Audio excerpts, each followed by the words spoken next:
Good morning. कैसे हैं सब? हाँ। हेलो। अरे एक बार जोरदार तालियों से वापस स्वागत कीजिए सर का।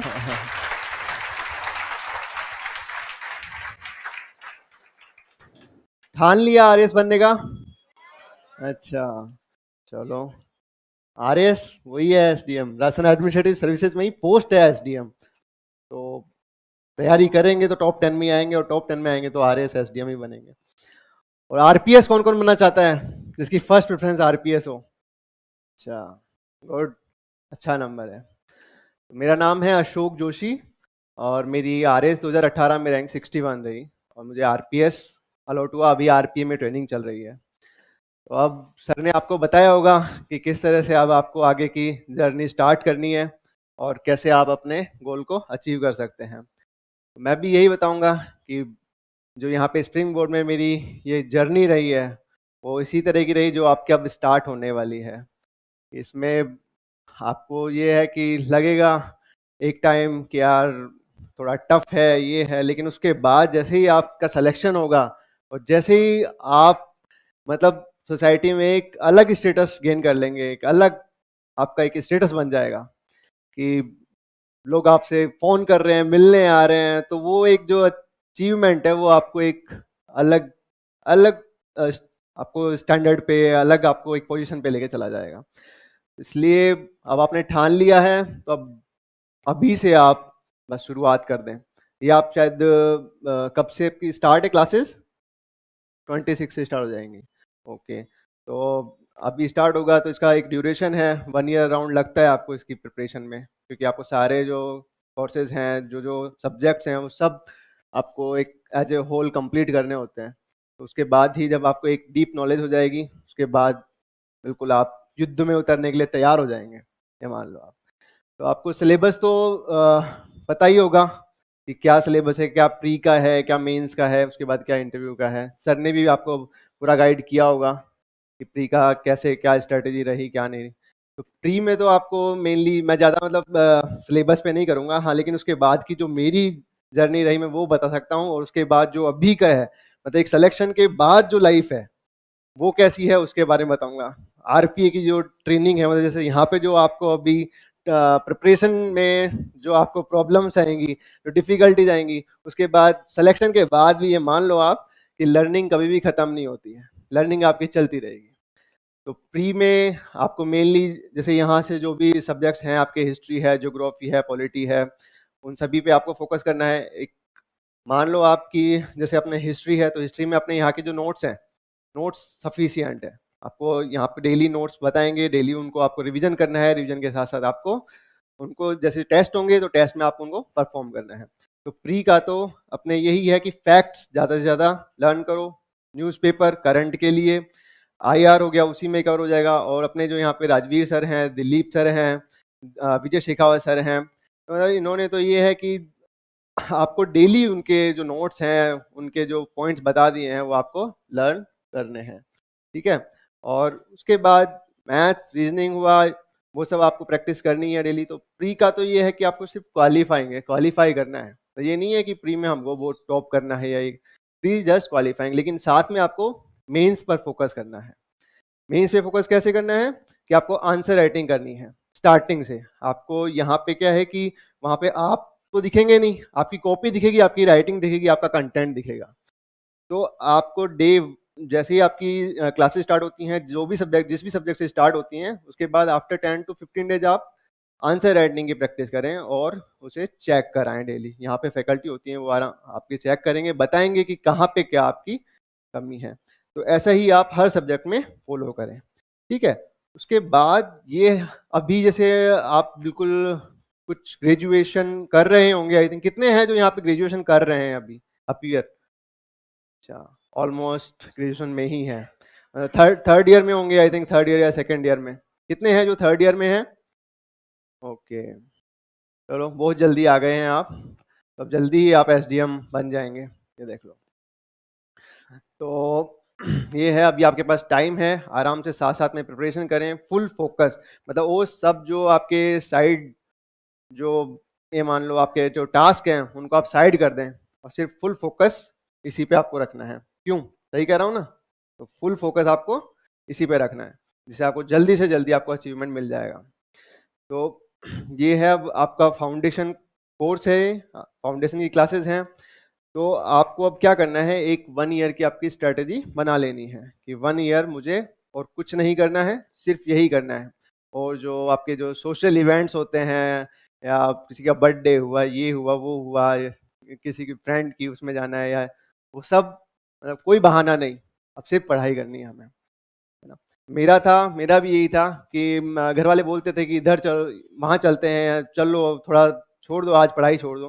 पर यही रहता था कि नहीं, मुझे ये लगता था कि आज मैंने छोड़ा तो हो सकता है मुझसे कोई आगे निकल जाएगा पढ़ के। तो एक वो होता है कि सेल्फ सेटिस्फेक्शन होना चाहिए कि मुझे पढ़ना है, इतने टाइम पढ़ना है, भले ही आपका जैसे डे होता है तो 3 to 4 आवर आपको स्टार्टिंग में स्टडी करनी ही करनी है। 3 to 4 आवर तो डेली आपकी होनी चाहिए। ऐसे नहीं कि आपका ध्यान कहीं और है और आप पढ़ रहे हैं, ये नहीं, एक फोकस स्टडी आपको करनी ही करनी है। तो फिर उससे क्या होगा कि आपकी एक हैबिट बन जाएगी स्टडी की। फिर आपको ये लगेगा नहीं कि यार मतलब कहीं इधर उधर जाने का मन, आपको वो रहेगा कि यार ये मेरा 4 आवर कंप्लीट नहीं हुआ है, मैं ये कंप्लीट करने के बाद ही कहीं मुझे जाना है। और उसके बाद आपको अच्छा भी लगेगा कि हाँ मेरा आज कंप्लीट हो गया है, जो आज सर ने पढ़ाया है या जो भी आज हुई है वो मेरा कंप्लीट हो गया है, अब मैं कुछ और कर सकता हूँ, ये चीज़ है। तो वो आपको रखना है, कंटिन्यूटी रखनी है आपको, वो नहीं छोड़ना है। तो ये हो गया। उसके बाद मेंस के लिए और प्री के लिए जो टेस्ट सीरीज है, टेस्ट सीरीज आपको रेगुलर बेसिस पे रखनी है कि ये नहीं कि अब मेरी प्रिपरेशन हो जाएगी, मेरा ये कंप्लीट हो जाएगी। ये मेरे साथ भी होता था कि यार एक बार सिलेबस कंप्लीट हो जाए उसके बाद टेस्ट दूंगा, क्योंकि अभी आपने दिए नहीं है टेस्ट, शायद एक दो कभी नहीं दिए होंगे या बैठे अपीयर भी नहीं हुए होंगे अभी तो आप शायद कभी। तो ये होता है कि एक बार मेरा कंप्लीट हो जाए सिलेबस किसी भी चीज़ का, उसके बाद ही मैं टेस्ट दूंगा। तो वो कभी नहीं होता है, कुछ ना कुछ आपका पोर्शन रह जाता है। भले ही आपने अभी ग्रेजुएशन के एग्जाम दिए होंगे, तब भी आपने देखा होगा कि मतलब 100% नहीं होता है कभी भी कवर। तो इसलिए ज़्यादा से ज़्यादा कोशिश करें कि मेरा ज़्यादा से ज़्यादा सिलेबस कवर हो जाए, और टेस्ट जरूर दें।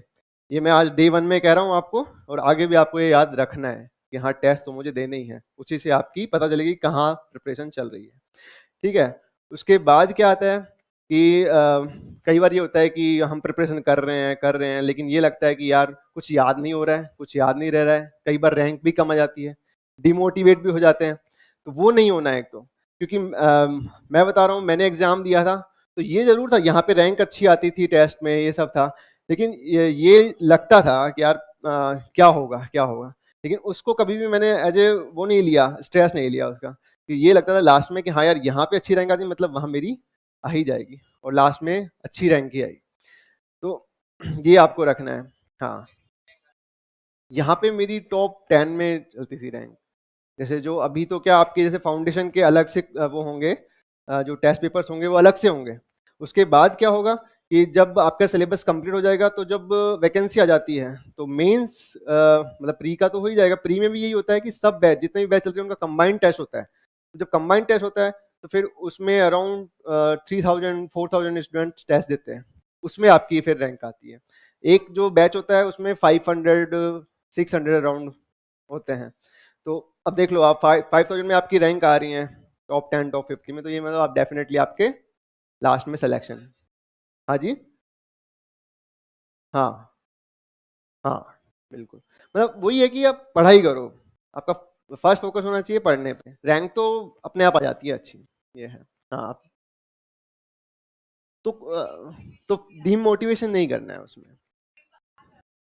हाँ, तो उसमें यही यही रखना है कि ठीक है, ये हमारा यहाँ पे एक मॉक है, मॉक टेस्ट है, तो कहाँ पे हमारी कहाँ कमी रह गई ना, उसे हमें दूर करना है नेक्स्ट टेस्ट में, ये पता लग जाएगा। इसीलिए तो मॉक टेस्ट एक में आ जाती है, दो में आ जाती है, लेकिन ये मैं बता रहा हूँ आपको कि फाइनल आते आते आपकी रैंक अच्छी आने लग जाती है। अगर आप फुली मतलब फुली फोकस के साथ और डेडिकेशन के साथ अगर स्टडी कर रहे हैं, मतलब फुली डेडिकेटेड हैं आप आपके गोल के लिए, तो ये मान लो आपकी आपकी जब लास्ट में रैंक आएगी ना, तो वो टॉप 50 में, मैं तो कह रहा हूँ टॉप 10 में आ जाएगी। देख लो,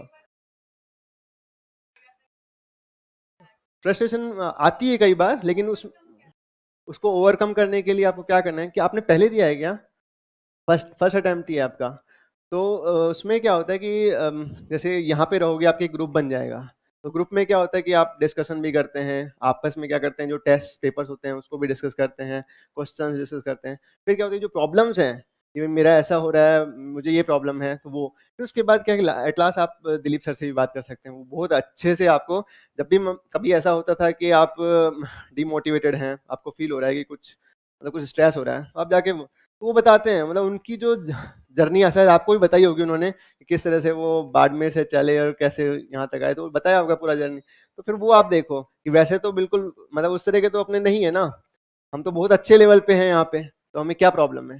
तो बस अपने नेगेटिव जो पॉइंट्स हैं उन्हें दूर रखना है और हमेशा पॉजिटिविटी रखनी है। बिल्कुल, फर्स्ट फोकस है कि आपको स्टडी करनी है, ये है। और बताइए आप। पहले तो यही है कि आपको है ना यहाँ पे वो जो डे 1 से आपको कराएंगे नोट्स, तो नोट्स आप करिए, ठीक है। वो आपको जब थोरोली अच्छे से लर्न हो जाएंगे, मेमोराइज हो जाएंगे, उसके बाद आप बुक्स देख सकते हैं। बट पहले फुली फोकस, क्योंकि उस नोट्स में ना वैसे सब कुछ होता है, सब कुछ कवर करते हैं। फाउंडेशन में तो एवरीथिंग विल बी कवर्ड, ये देख लीजिए आप, सब कुछ कवर होता है। और उसके बाद कुछ होते हैं बुक्स जैसे एनसीईआरटी के हुए या राजस्थान बोर्ड के हुए, तो उसमें क्या होता है कि जब पेपर बनते हैं तो वहाँ वो फॉलो करते हैं उन चीज़ों को, तो वहाँ से वो डायरेक्ट क्वेश्चन आ जाते हैं, तो वो आप देख सकते हैं, लेकिन वो आपको नोट्स में भी मिल जाएंगे, ये है।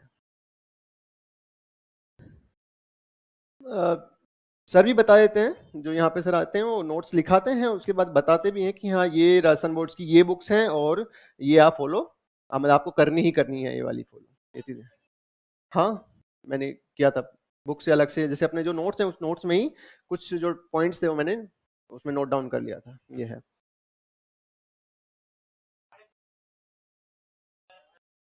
मतलब आपको जो आरएस में जो क्वेश्चन पेपर्स है ना, मतलब यहाँ पे ये है कि आपके नोट्स हो गए एक, तो उसके बाद क्या होता है कि रिवीजन चलता रहता है, रिवीजन क्लासेस होती हैं। उसके बाद क्या होता है, आप टेस्ट पेपर देते हैं।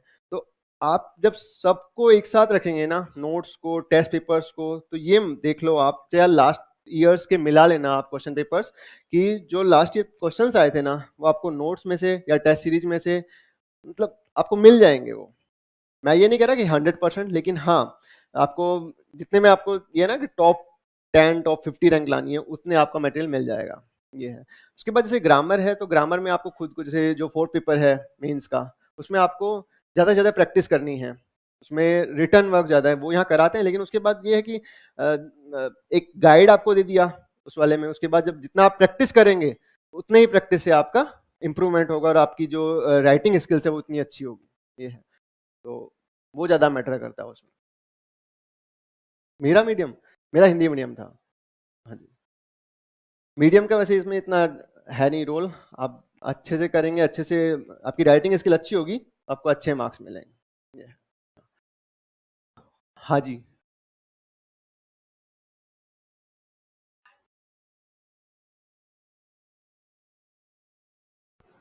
बाहर नोट्स हब पे जो नोट्स हैं वो यहीं के हैंड रिटन नोट्स हैं, लेकिन आपके फाउंडेशन में तो वो पूरे आपके नोट्स लिखवाएंगे।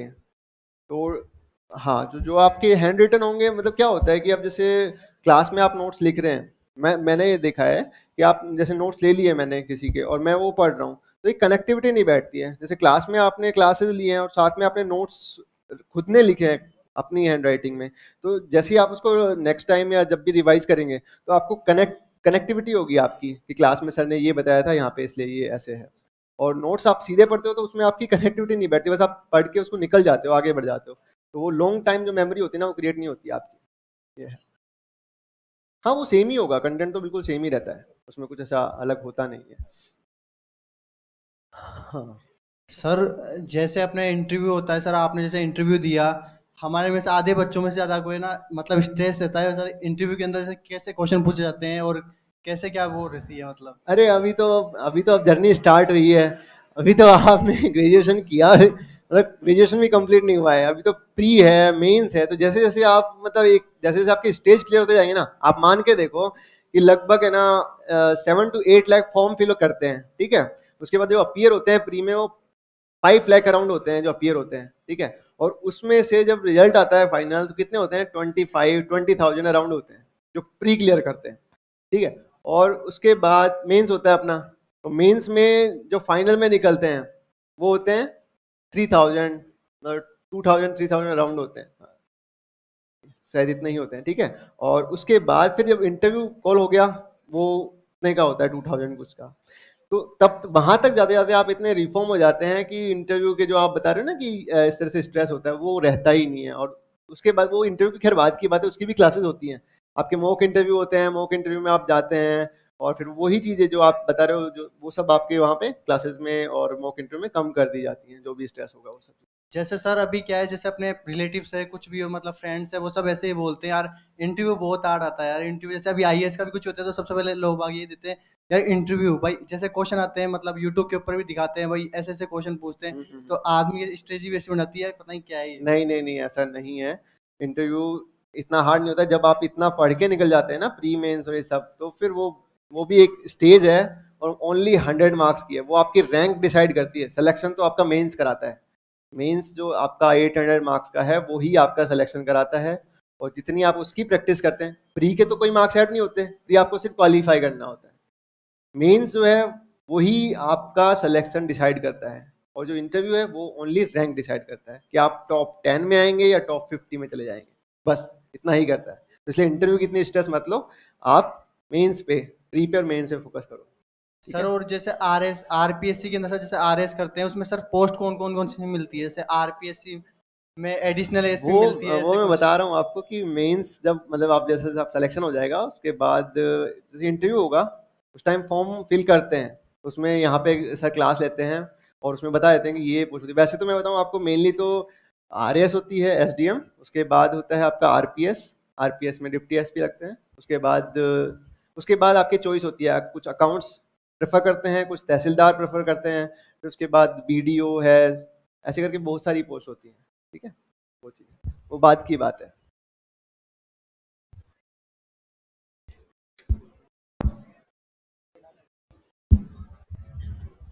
टेन, टेन, हाँ। तो अब उसमें, हाँ हाँ हाँ हाँ।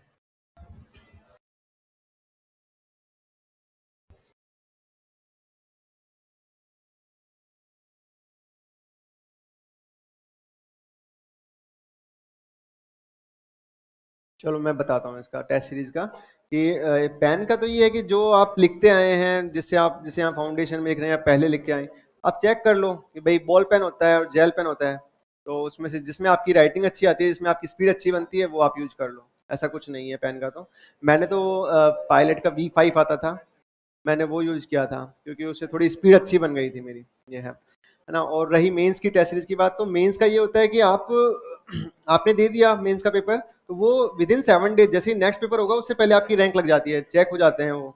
और उसमें भी ये है कि आपको मतलब ज्यादा फोकस नहीं, आपको ये रहना है कि मेरे को फुल अटेम्प्ट करना है।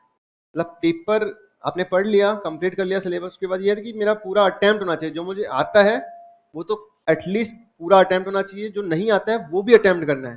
क्योंकि जब वहाँ आरपीएस में क्वेश्चन आते हैं, कई क्वेश्चन ऐसे आते हैं जो हमने नहीं पढ़े हुए होते हैं, कई मतलब एक दो क्वेश्चन ऐसे होते हैं, तो आपको खाली नहीं छोड़ के आने हैं, आपको अटेम्प्ट करने हैं। तो एटलीस्ट ये है कि हो सकता है सामने वाले को कुछ अच्छा लगा, उसने हाफ मार्क्स भी दे दिया उसमें, तो इससे क्या होगा कि आपकी रैंक में, आपके मार्क्स में इम्प्रूव ही होगा, इसे छोड़ना नहीं है।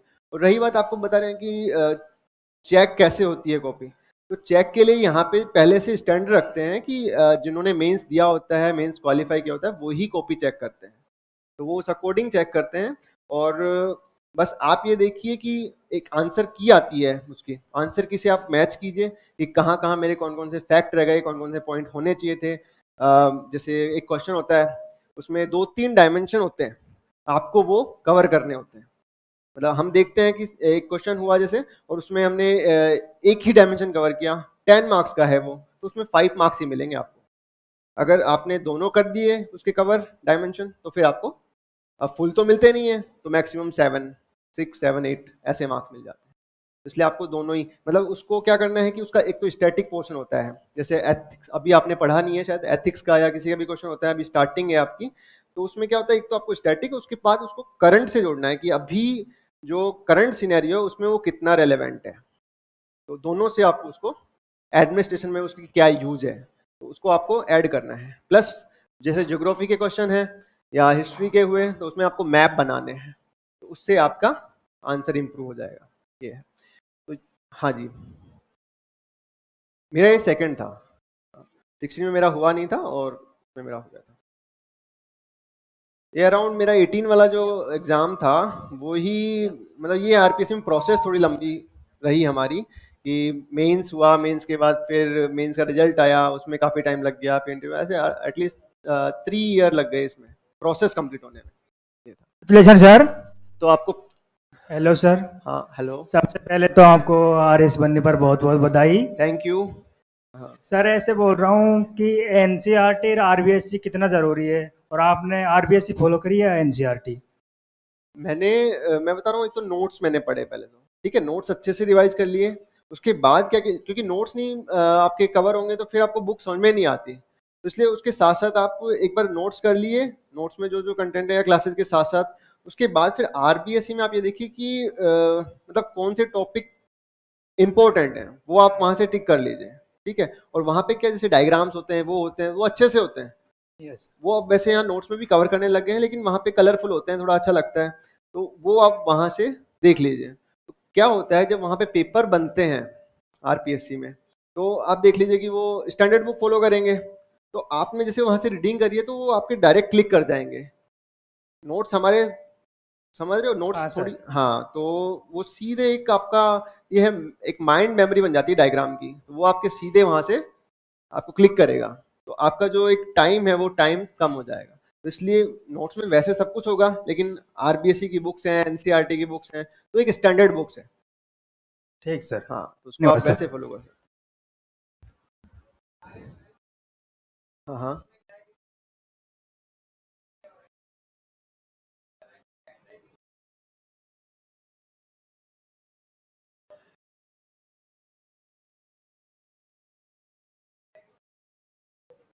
हैंड राइटिंग का ये कि पढ़ना आना चाहिए, लेजिबल होना चाहिए, वो कि सामने वाले को समझ में आ जाए, बस इतना है। मतलब आपकी अच्छी है तो बहुत अच्छी बात है, लेकिन अगर समझ में नहीं आ रहा है कुछ भी, तो फिर आप ये एक्सपेक्ट मत कीजिए कि उसमें अच्छे मार्क्स आ जाएंगे। Hello sir.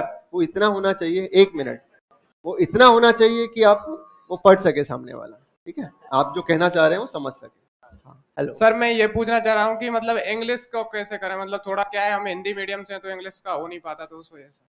इंग्लिश की आपने अभी जो जनरल इंग्लिश है वो पढ़ी तो होगी, तो है ना। बढ़िया है। और यहाँ पे जैसे आपकी क्लासेस लगेंगी, हाँ। तो साथ साथ में जैसे ग्रामर पोर्शन है और जो रिटन कंपोजिशन है वो प्रैक्टिस करेंगे आप। अभी आपके पास टाइम है, फाउंडेशन में आप आए हैं, 1 ईयर है, तो आप जैसे आपको लग रहा है कि आपकी इंग्लिश वीक है, तो शुरू से आप उसकी प्रैक्टिस करके चलें साथ में। ओके जैसे सर, थैंक जो, यू। हाँ, जो भी बुक मिलेगी, जो भी अपनी फैकल्टी होगी वो बता देंगी आपको कि ये बुक्स हैं, और उस तरह से आप।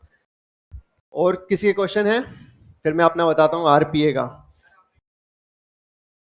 मैंने उसके बाद किया था, मैंने पहले जॉब की थी और फिर जॉब के बाद जॉब छोड़ के रिजाइन करके फिर उसके बाद मैंने इधर आरएएस में सिविल सर्विसेज में आने की सोची थी। क्या टोटल मैं बता रहा हूँ आपको, ये जर्नी जो थी 2018 की जो आरएएस थी वो देख लो 21 में कंप्लीट हुई थी, तो 18-17 अराउंड स्टार्ट किया था मैंने, हाँ, फुल फोकस के साथ। तो उसमें क्या है कि आपको, हाँ, मेन चीज़ ये है कि कभी जैसे अभी वाली आरएएस थी 21 वाली, वो देखी होगी, पेपर देखे होंगे शायद आपने, डिसाइड किया है तो वो बहुत जल्दी हो गई। तो इसमें ये है कि पता नहीं होता, इसलिए आपको पहली बात तो पेशेंस रखना है कि जब तक सिलेक्शन नहीं होगा, जब तक हम बन नहीं जाएंगे, हम कहीं नहीं जाएंगे, इधर उधर कहीं नहीं भटकना है। जब आरएएस डिसाइड कर लिया तो आरएएस ही करना है। तो अब यही, अब मैं बता रहा हूँ आपको, जैसे आरएएस में तो हमने इतनी प्रिपरेशन करी, इतने मतलब टफ भी थी प्रिपरेशन की फेज। उसके बाद जैसे अभी आरपीएस में है, आरपीएस में आरपीए में गए हैं, तो आप ये मान लो कि वहां पे मॉर्निंग में 5 बजे उठना होता है आपको। मैं पढ़ने के लिए कभी 5 बजे नहीं उठा, है ना। वहां पे आपको 5 बजे उठ के और ग्राउंड में जाना होता है, तो ये मान लो 4:30 उठ जाओ आप, और उठ के ग्राउंड में 5:30 तो रिपोर्ट करनी होती है। उसके बाद आपको ये है कि इवनिंग में 7:30 आप फ्री होते हैं। देख लो कितना टाइम हो गया। इतना तो अगर यहाँ पढ़ लें तो आपको टॉप 10 में जाने से कोई रोक ही नहीं सकता, है ना। क्या स्टडी यार नहीं मैटर करते, मतलब क्वालिटी मैटर करती है। मैंने तो ये किया था कि जैसे वहाँ 3 आवर का पेपर होता है अपना, तो 3 आवर हमें उठना ही नहीं है। मतलब जैसे अपने क्या होता है कि जो एग्जाम सेंटर आते हैं वो बिल्कुल ऐसे आते हैं ये गवर्नमेंट स्कूल्स होते हैं, और हमारे तो एग्ज़ाम भी जून में हुए थे, जो ना फ़ैन था ना लाइट थी, तो उस वैसी सिचुएशन क्रिएट की उस टाइम में मई जून में।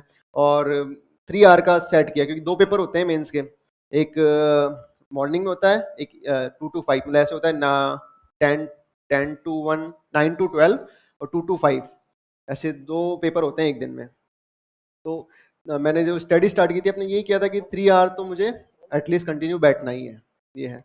तो मैं यहाँ पे जैसे स्प्रिंग बोर्ड ने कुछ टाइम के लिए लाइब्रेरी स्टार्ट की थी, तो उसमें मैं आ जाता था 9 o'clock अराउंड, हाँ 9 o'clock आ जाता था, 7 o'clock अराउंड जाता था यहाँ से। तो 3 आवर का अपना एक टाइम फिक्स किया होता है कि इतना टाइम में तो मुझे बस उठना ही नहीं है उससे पहले, ये है। तो वैसे ही आप डिसाइड कर लेना। मेरा बीटेक था, मेरा बीटेक साइंस है।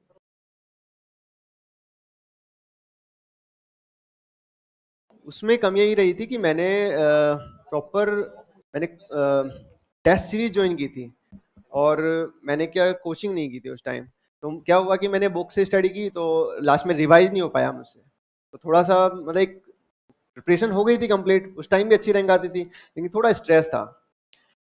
सेकेंड ईयर में मैंने वो अपने, हाँ, स्ट्रेस को सब चीज मैनेज हो गई अच्छे से, पहले से ही प्रिपरेशन हो गई कंप्लीट, टेस्ट पेपर्स में भी अच्छी रैंक आती थी, और सिलेबस भी कंप्लीट हो गया था, नोट्स का भी रिवीजन हो गया था, तो वो सब होके, और मतलब ओवरऑल मैं लास्ट में अपने आप को मैनेज रख सका। Good afternoon sir. हाँ, गुड आफ्टरनून। जैसे इस ईयर हमारी ग्रेजुएशन कंप्लीट हो गई है पूरी। हाँ हाँ। तो हमें लगता है सर कभी कभी कि 12th बाद को गाइडेंस करने वाला था नहीं हमें कोई। अब हमारे मतलब जैसे मैं साइंस फील्ड से हूँ, तो थर्ड ईयर में था, तब मेरा माइंड में हुआ कि नहीं मुझे सिविल सर्विस में जाना है। उस समय मैं मतलब थिंक नहीं कर पाया था इतना 12th के बाद। तो अब जैसे ग्रेजुएशन हो गई सर, ये वाला अटेम्प्ट देना है हमें, मतलब निकालना ही ये वाला। तो जैसे अगस्त तक नोटिफिकेशन बता रहे हैं, तो सर कैसे क्या करेंगे हम, हमारी क्या स्ट्रेटेजी होनी चाहिए आगे? तो अब अपने जैसे फाउंडेशन में आप आए हैं यहाँ पे अपने, हाँ। तो फाउंडेशन में क्लासेस होंगी स्टार्ट। अब आप अगस्त तक नोटिफिकेशन बता रहे हैं, तो प्री मतलब यहाँ पे क्या होता है और जैसे सर दो एग्जाम मैंने पहले निकाले हुए भी, एक क्रैक भी किए हुए हैं, मतलब एसआई का, और उससे पहले अच्छा, एक तो एसआई का स्ट्रेटजी थोड़ी अलग होती है। वहां पे क्या होता है, जीके आती है, तो उससे अपने यहाँ का प्री तो हो जाता है, जीके और हिंदी होती है उसमें। तो आरएस में क्या होता है कि मेंस, मैंने आपको जैसे बताया अभी, प्री तो क्वालिफाइंग है, आपको फुल फोकस किस पे करना है, मेंस पे, मैं और मेंस रिटर्न, ठीक है। जी। तो उसमें आंसर राइटिंग है, तो वो तो एसआई तो बिल्कुल अलग है, एसआई का तो आप कंपेयर करो ही मत आरएस से, नहीं, आरएस बिल्कुल अलग है, एसआई बिल्कुल अलग है। तो ये है कि अब आपको उस डायरेक्शन में, जैसे आरएस के थ्रू, आरएस के लिए ही सोचना है अब कि उसकी क्या स्ट्रेटेजी होनी चाहिए। तो उसमें मैंने अब बताया कि प्री क्लियर करके कुछ नहीं मिलने वाला, प्री क्लियर कर लिया और आपने आंसर राइटिंग या मेंस की अच्छी प्रिपरेशन नहीं करी तो नहीं होता है, तो इसलिए उसकी प्रिपरेशन करो। और उसके लिए यहाँ पे जैसे अगर क्लास ज्वाइन कर लेते हो या जो भी जैसे भी करते हो आप, तो मेन फोकस मेंस पे करना है आप, ये है। हाँ सर, वही कभी डिप्रेशन में आ जाते हैं कि इतना नहीं कम नहीं, टाइम बचा है। डिप्रेशन में तो आना ही नहीं है कभी। थोड़ी हाँ। बहुत ठीक है, टेंशन जरूर हो जाती है कि हाँ यार कैसे करना है कैसे नहीं करना है, लेकिन हाँ, डिप्रेशन में तो आना ही नहीं है। क्योंकि सर आरपीएससी जैसे ये वाली वैकेंसी आने वाली, उसके बाद 2 या 3 साल की गई, अगर ये वाला हाथ से निकल जाता है अटेम्प्ट, तो फिर वही है नहीं, तो कि हाथ से निकलना ही नहीं है ना, अब अच्छे हाँ। से प्रिपरेशन करना है, फुल डेडिकेशन के साथ करो आप। मतलब अब कहीं इधर उधर जाना ही नहीं है, कुछ और काम करना ही नहीं है, सिर्फ यही करना है, ऐसा ठान लो बिल्कुल। मैं बता रहा हूँ ना आपको कि अब वहां पे है कि जैसे ये तो सिलेक्शन लिया, उसके बाद सोचा था कि क्या मस्त ऐसे ये हो। अब आरपीए में जाने के बाद ये है कि वहां से आप बाहर नहीं निकल सकते, मतलब विद परमिशन लेके ही आप बाहर निकल सकते हो, संडे को भी आपको वहीं रहना है। अब देख लीजिए आप, तो इस तरह से अपने आप को थोड़ा बाउंड कर लो कि अब मुझे यहाँ से निकलना है तो आरएस बन के ही निकलना है, उससे पहले नहीं निकलना है, ये है। अब उससे पहले कभी मैंने नहीं करी थी 5 किलोमीटर की रनिंग, 5 किलोमीटर की रनिंग करनी है 25 मिनट में, अब करनी ही है, वो करनी है तो करनी है, वो चीज होना चाहिए।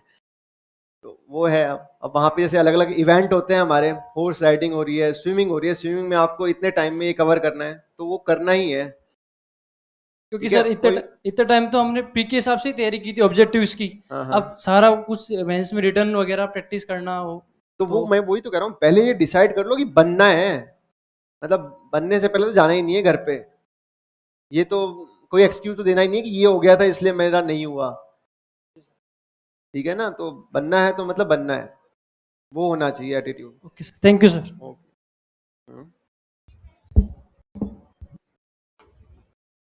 मेरे तो यही नहीं हो पाता था, मैं कहा यही कर लो कवर। मैं बता रहा हूँ ना, मेरी 61 रैंक रही, उसमें मेरा ये रहा कि मैंने टेस्ट सीरीज को रिवाइज नहीं किया था। अगर टेस्ट सीरीज रिवाइज करता ना तो 2-3 क्वेश्चन और थे जो मेरे मतलब मैं नहीं कर पाया था, और टेस्ट सीरीज में थे वो ऐसे कैसे। तो दूसरी वाली, मैं वही बोल रहा हूँ कि जब आपका जैसे यहाँ का कंप्लीट हो जाए ना, कोई भी एक जो आपकी कंप्लीट हो जाए ना, उसके बाद आप दूसरी करो, देख जरूर लो।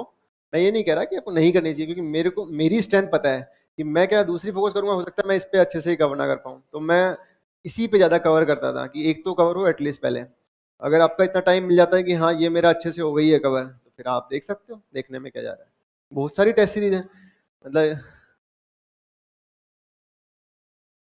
टाइम टेबल तो नहीं है। जैसे अब आपकी क्लासेज रहेंगी, मैं बता रहा हूँ, मैं ये मान के चलो जैसे आपने ज्वाइन कर लिया तो क्लासेज रहेंगी, तो क्लासेज आपकी जो फाउंडेशन क्लासेज होती हैं 6 to 7 आवर की तो रहती हैं वो। तो मॉर्निंग में बैच होगा तो आप फ्री होंगे, उसके बाद फिर थोड़ा थोड़ा रिलैक्स के लिए भी चाहिए, जैसे लंच किया या ये किया। उसके बाद जो आपका टाइम रहेगा वो ये रहना चाहिए कि मेरे को जो मॉर्निंग में कराया है वो तो रिवाइज करना ही करना है, ठीक है, जो कराया है वो रिवाइज करना है, और साथ में फिर उसके बाद अगर टाइम मिल जाता है तो टेस्ट पेपर्स जैसे होते हैं ना, टेस्ट क्वेश्चन देते हैं वो लिखने हैं, और फिर उसके बाद जो प्रीवियस ईयर के क्वेश्चन है थोड़े वो देखने हैं, पता चले कि हाँ कैसे हमें करना है, कैसे हमें अपनी स्ट्रेटजी बनानी है, क्वेश्चन किस तरह के आ रहे हैं, कैसे अटेम्प्ट हो रहे हैं। फिर उनको पूछ भी सकते हो आप आगे क्लास में कि हाँ इस तरह के क्वेश्चन है सर, इसको कैसे अटेम्प्ट करना है, ये रखना है। मतलब हेलो मिनिमम आपका ये है कि आपकी यहाँ क्लासेस होगी 6 आवर की, तो 6 आवर ही आपको रिवीजन के लिए चाहिए।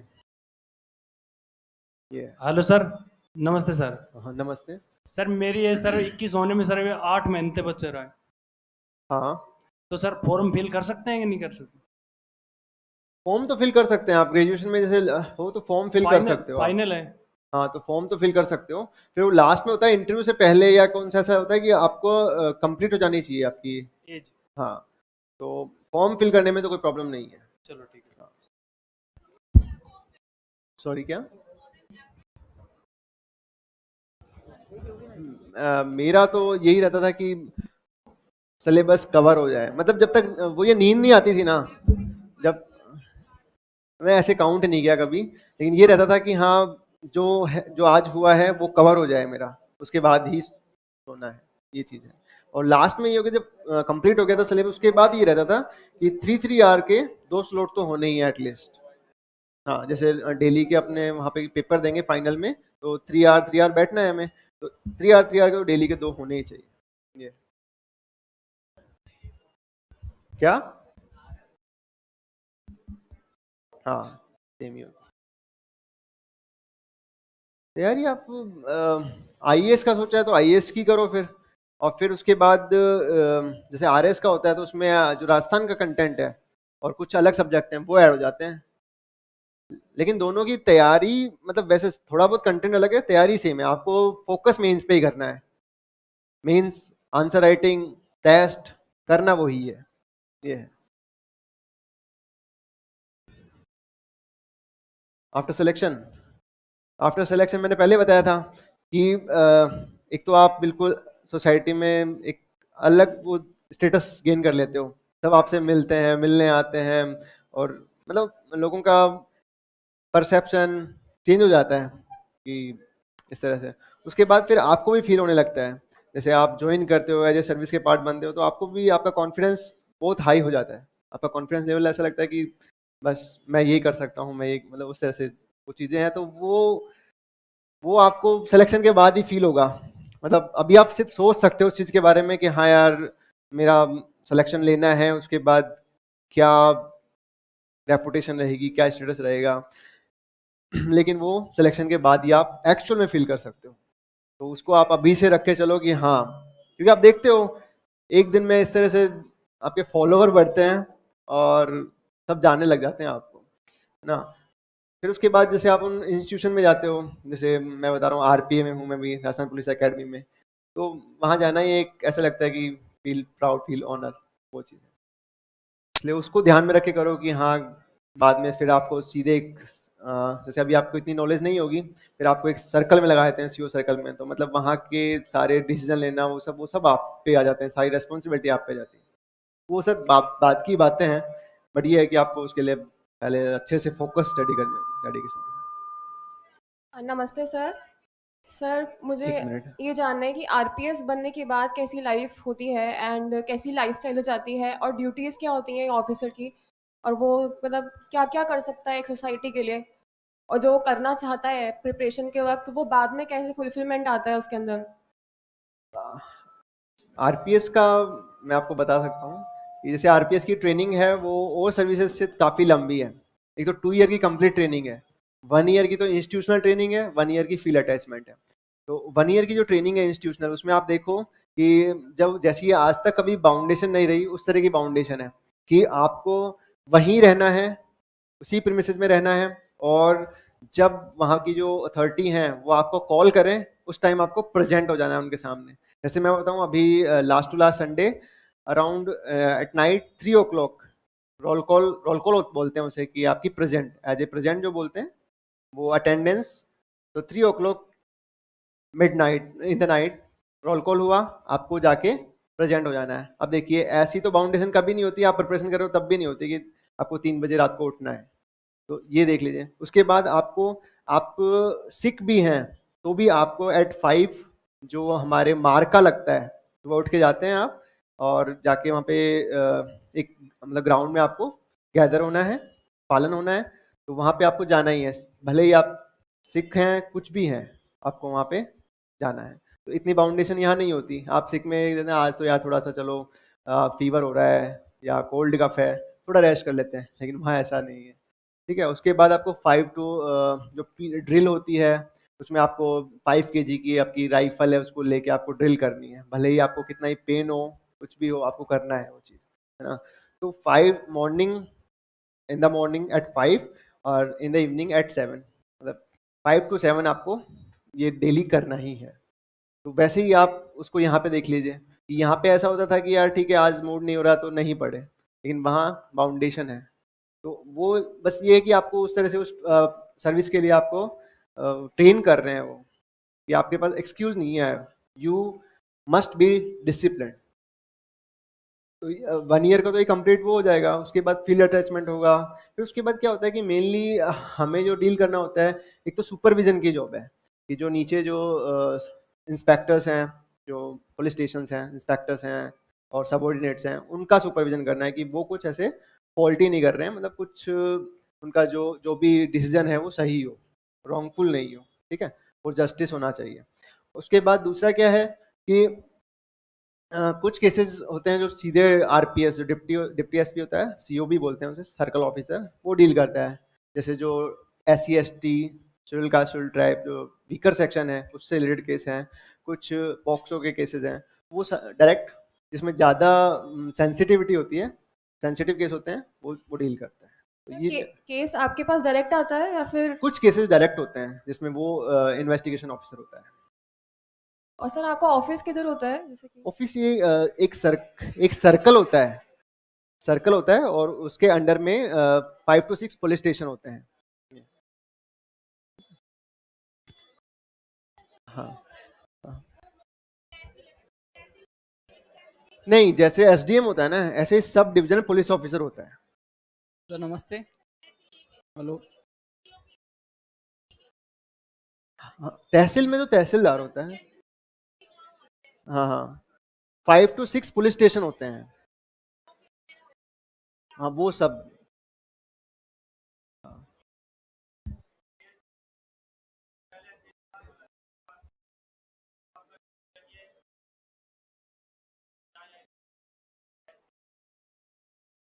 हाँ हाँ, वही कह रहा हूँ, जैसे जैसे आप प्रिपरेशन स्टार्ट करेंगे ना, तो जैसे आप जैसे हिस्ट्री हुई, ज्योग्राफी हुई, एथिक्स हुई, तो जो सिलेबस है वो आपको यही करते हैं कि आप में एक अच्छी वैल्यू डेवलप हो। जो यहाँ के सब्जेक्ट्स हैं अपने इसके, उसका यही है कि आप सबसे पहले एक अच्छे इंसान बने, उसके बाद एक अच्छे सिविल सर्वेंट बने। क्योंकि अच्छा सिविल सर्वेंट तभी बन सकते हो जब आप अच्छे इंसान हो। उसके बाद एक, क्योंकि आपके पास इतनी अथॉरिटी होती है, इतनी रिस्पॉन्सिबिलिटी होती है, वो आप मिसयूज भी कर सकते हो उसका। ठीक है। तो इसलिए मिसयूज ना करो और उसका एक सोसाइटी के लिए उसका फुल यूज करो अच्छे से। तो वो आप तभी कर सकते हो जब आपके वैल्यू सिस्टम बहुत अच्छे होते हैं। सर नमस्ते। नमस्ते। सर मैं ये पूछना चाह रहा हूँ कि जो ये एक्सपेक्टेड वैकेंसी आएगी 2022 में नवंबर तक, फिर ये हो जाती है अपनी, तो मेंस के लिए क्या है स्ट्रेटेजी अपनाएं? मेंस के लिए आपकी स्ट्रेटेजी वही रहेगी, मैंने बता दिया कि जैसे पेपर है, 4 पेपर हैं, उनके लिए आप डिसाइड कर लो, ठीक है, कि क्या सिलेबस होना चाहिए, उसके अकॉर्डिंग आप सेट कर लो कि फर्स्ट पेपर में ये है, सेकंड में ये है, थर्ड में ये है, तो कंप्लीट यहाँ हो ही जाएगा, ठीक है। और फोर्थ पेपर मेनली जो फोकस होना चाहिए वो फोर्थ पेपर पे होना चाहिए, हिंदी इंग्लिश पे, क्योंकि वो एक स्कोरिंग है, और इस बार भी काफी हमारे साथ में ऐसे कैंडिडेट है जिन्होंने उसमें 150 तक स्कोर किया है। तो आप अगर आपने एक पेपर में इतना स्कोर कर लिया, और अगर जैसे आपकी कोई और जो दूसरा सब्जेक्ट है वो कमजोर भी है, तो भी आप एक अच्छी रैंक गेन कर लेंगे। Thank you sir.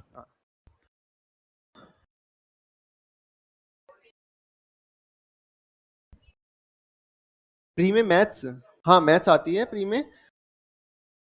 नहीं, मैथ्स इतनी कोई टफ नहीं आती है, आप यहाँ पे से क्लासेस होंगी वो आप कवर करेंगे, साथ में प्रैक्टिस करेंगे तो आपका कवर हो जाएगा।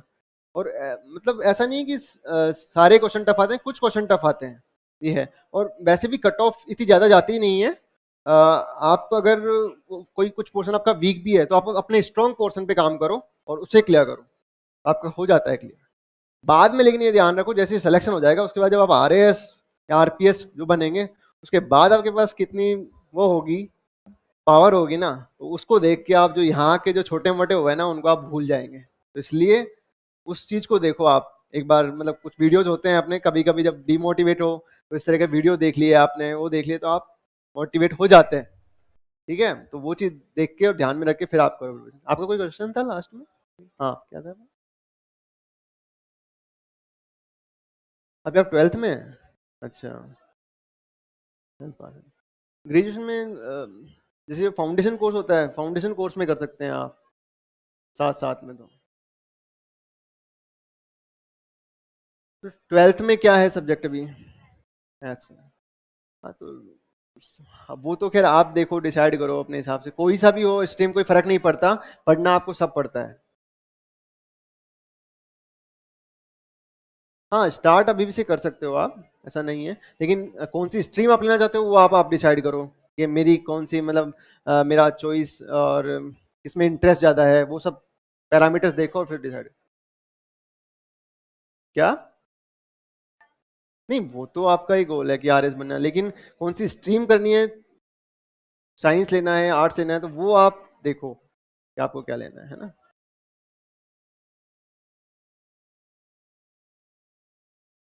ऐसा नहीं होता है इसमें, तो फिर रैंक वाइज आपको मिलता है। मेरे लिए दोनों था, ये दोनों में से कुछ भी मिल जाए तो आई एम सेटिस्फाइड। हाँ तहसीलदार, तहसीलदार सर्विस वो मेरी थर्ड प्रेफरेंस थी, तहसीलदार सर्विस।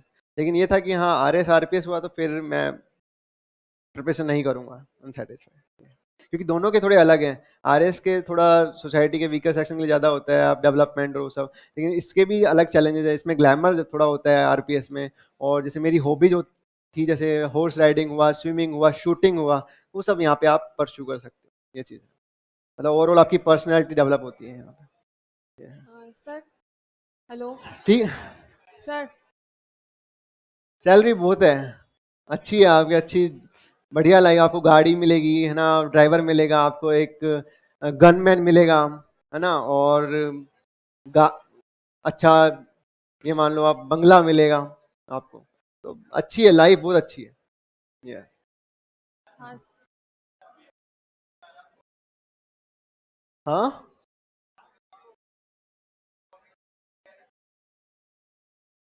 प्री के लिए इतना है कि प्री अपना क्लियर हो जाएगा, मेंस करोगे तो प्री क्लियर हो ही जाएगा। प्री में फैक्ट है, मतलब वो एक अलग थोड़ी स्ट्रेटेजी है, उसमें आप इकोनॉमिक्स सर्वे, करंट अफेयर है ना, और साइंस मैथ्स रीजनिंग, इन पे आप कवर करोगे, आपका प्री क्लियर है। प्री में इतना ज्यादा वो नहीं करना पड़ता, आप पेपर दीजिए, पेपर को रिवाइज करो, फैक्ट्स ज्यादा आते हैं, फैक्ट्स आप लर्न करो, बस ये होता है ये। ठीक है, बिल्कुल हो गया, ठीक है, तो बिल्कुल मोटिवेशन के साथ करते रहो और ऑल द बेस्ट, फिर मिलेंगे है ना। हाँ okay, thank you so much.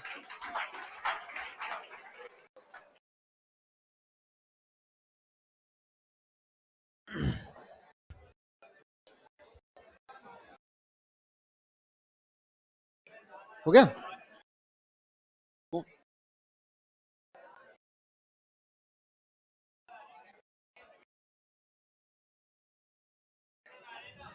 अभी रुक, अभी आ रहे हैं क्या फैकल्टी? अभी आ रहे हैं, फैकल्टी आ रहे हैं, बैठो अभी।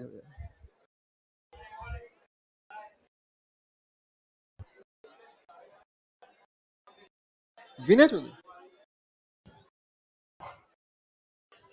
अब अभी विनय चौधरी सर आ रहे हैं, मेरे साथ ही हैं, आरपीएस डिप्टी। वो आपको और बताएंगे कि उन्होंने क्या क्या स्ट्रेटेजी, क्या फॉलो किया।